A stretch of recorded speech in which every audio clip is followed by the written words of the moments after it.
In this modern and glamorous age of pro football, Randy White is a reminder of its primitive past.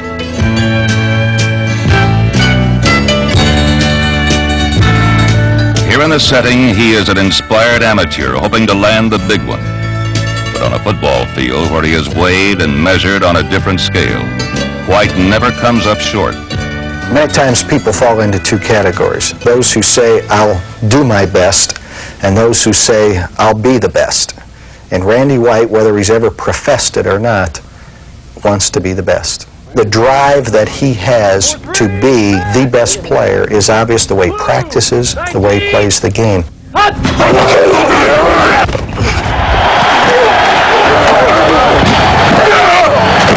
want Randy White! I want Randy White! All right, Randy! He does not accept defeat. He does not accept the fact that he cannot make the play. He just believes and plays as if he personally can make any play that has to be made, and he does. While White strides resolutely on his way to the Hall of Fame, in 1975 he followed in the footsteps of a player whose bust was already being cast. For 14 years, Bob Lilly commanded center stage in Dallas, and to assume his role, a replacement would have to sneak in from the wing. A rookie rarely plays leading man roles, but number 54 displayed instincts that were perfectly geared to the closed-in crunch of pro football.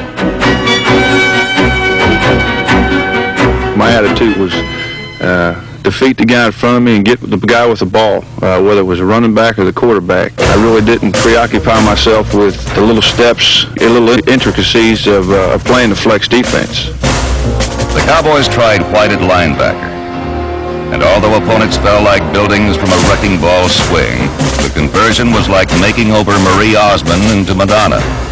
I was one of those guys at Dallas that really felt like he should be a middle linebacker because I had played against Dick Butkus, and Randy White to me was the closest thing to Dick Butkus that I'd ever seen, and he could outrun Dick Butkus. He had that mean streak in him that Dick Butkus had.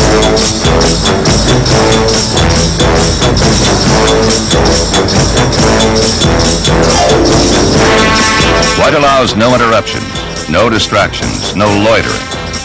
The scrimmage line is his domain to be possessed and defended. A place where he sends ferocious messages to all corners of that unique world known as pro football.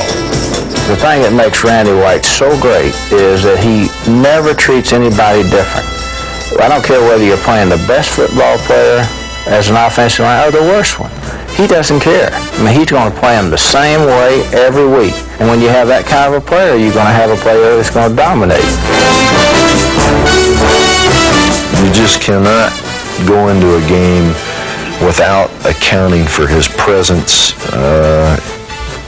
You may have a player who will play well against him one time, but over the long haul, you're going to have to account for him with more than one player, and that's the ultimate in respect that a player can get from the opposition.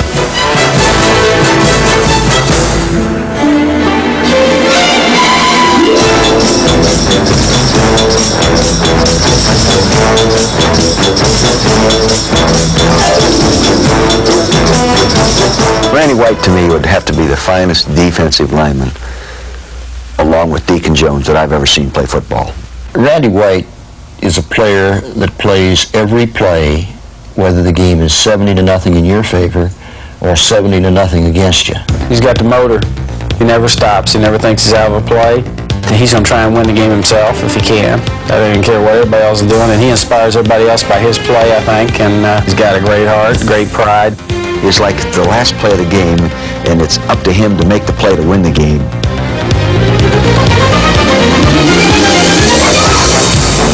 As the game progresses, you fall into a pattern. You see certain things that you'll be able to do, and you kind of save them for a key situation when it can mean a big play for your team, maybe on a pass rush, a certain move that you can beat a guy and you think it'll work. Big play, Stabler to throw. Here comes the pressure. Shot! It's down! Football! Anything! Touchdown! Randy White ball. Stabler and the ball came loose. It has never been easy for a lineman to achieve glory in a sport where romance thrives on dazzling runs and long passes. A few like Randy White have risen from the gore of the scrimmage line to become giants of pro football.